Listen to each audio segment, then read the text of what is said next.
Hi. Sorry.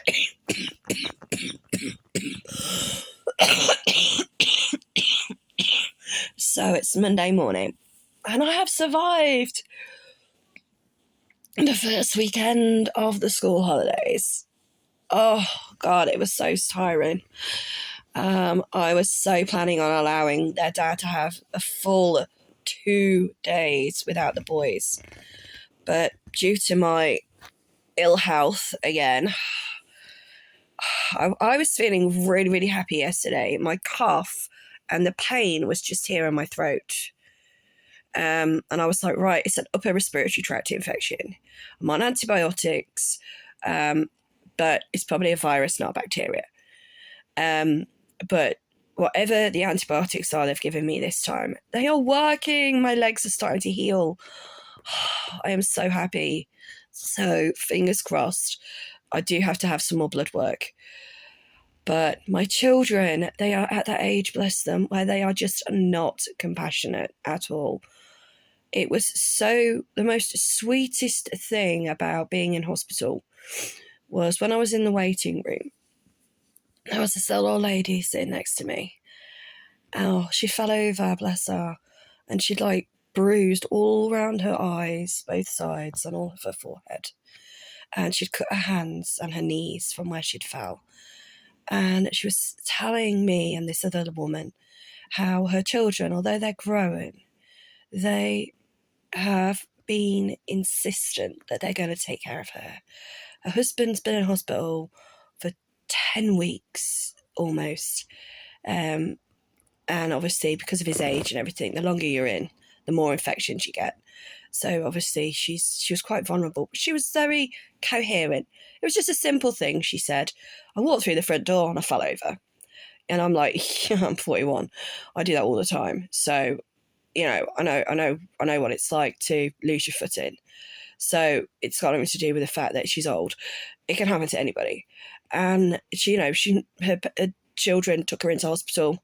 They've said they're going to stay with her over the week to make sure that she can come into the hospital to see her husband, see their dad. And they're all outgrowing. She said they're all growing. They've all got their own families, their own jobs, and yet they're going to come and look after me. And I'm like, oh, God, I'm there almost in tears because this little old lady's telling everybody how her family still care about her. And there's me on the sofa feeling literally like someone has thrown a bookcase or something on my chest, because now the pain isn't just here in my chest, in my throat, sorry, it's here in my solar plexus. So every time I breathe and every time I cough, this is where the pain is. So it's in my lower chest cavity. And yet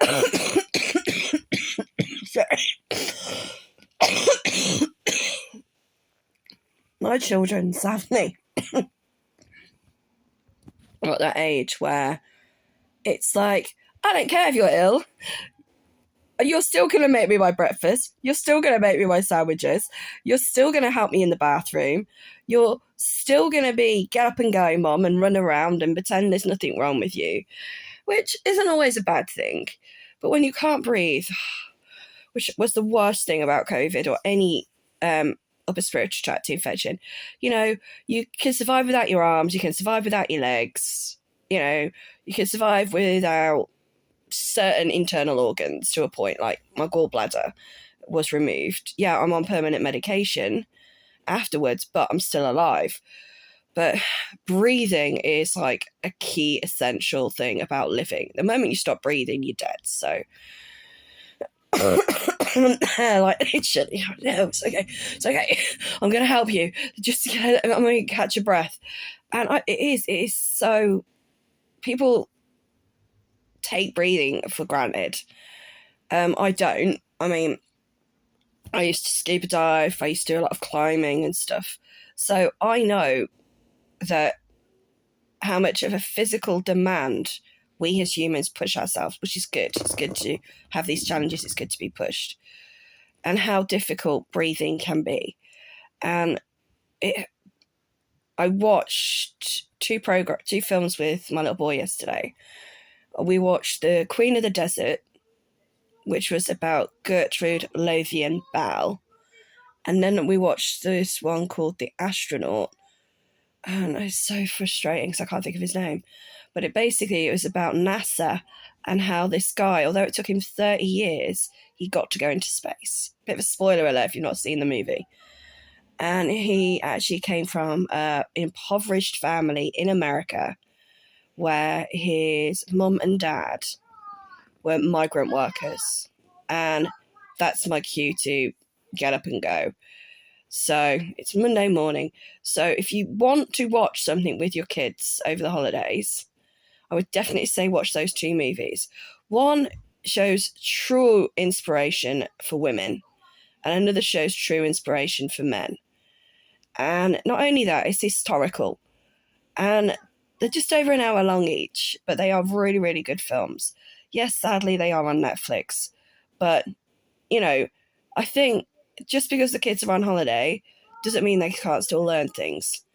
And we always, always try that with the boys to try and find a movie or a program that can inspire them to hopefully be the best they can be. So enjoy your Monday.